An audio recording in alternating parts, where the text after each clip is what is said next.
Welcome back to my print-on-demand journey. Honestly, I think you'll be a little surprised by the results at the end of this video. So let's dive right in and discuss what's been going on. If you're interested in making money online, I highly recommend subscribing to this channel. I release videos every week, each showcasing different money-making methods for online income. If you're not subscribed, you might miss out on a video tomorrow or next week that could have been a game changer for you.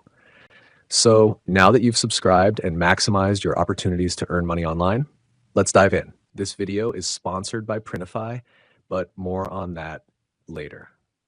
At the end of the last update, I realized that all my profits were being eaten up by advertising costs, putting my store in the red.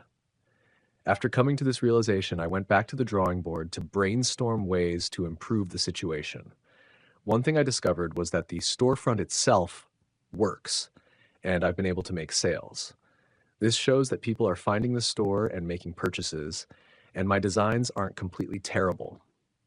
Of course, with over 8 billion people in the world, someone is bound to buy even bad designs, but I've made enough sales to feel confident that my designs are at least decent. However, the conversion rate of people clicking on my ads and visiting my store isn't as high as it should be.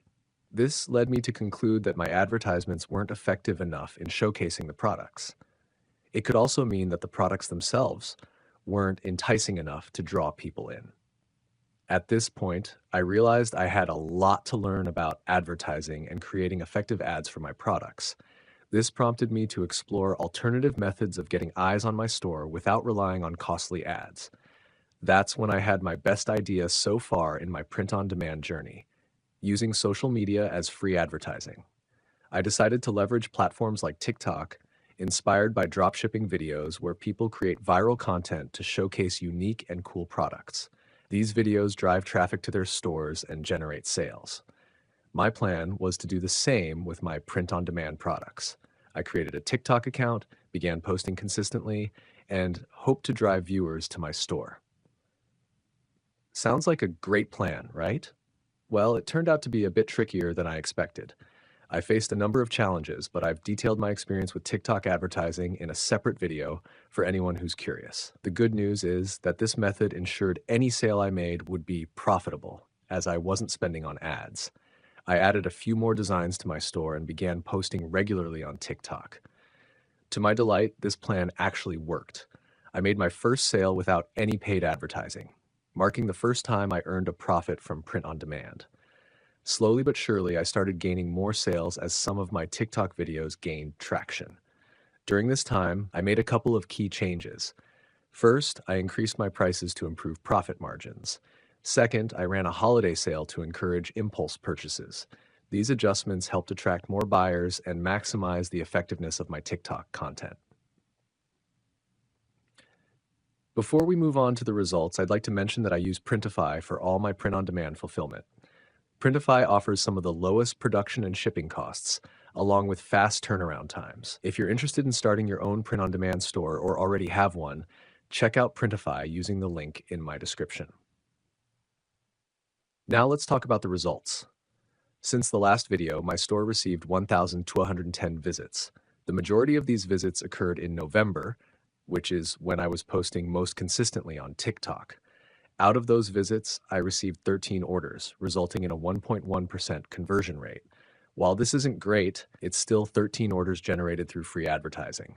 According to Etsy, my total revenue was $397.58, while the total sales amount before fees and production costs was $452.10.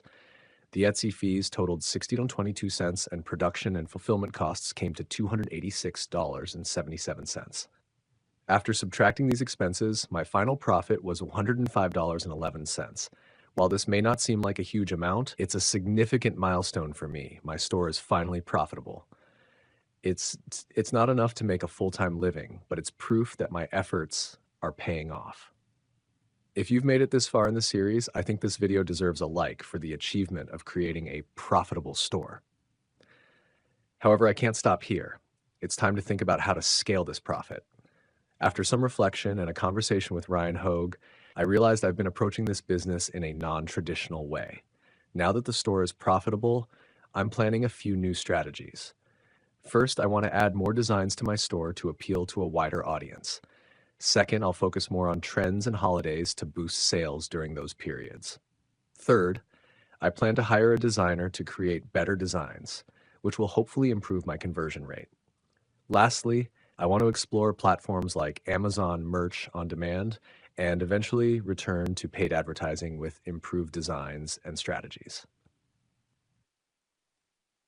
Don't forget to subscribe because in the coming weeks, I'll be posting more about this print on demand journey. I'll try to be as transparent about it as possible, and I'll be showing you everything that I'm doing in hopes to create a successful business. That's all for me today, though. Thanks for watching, guys, and I'll see you in the next one.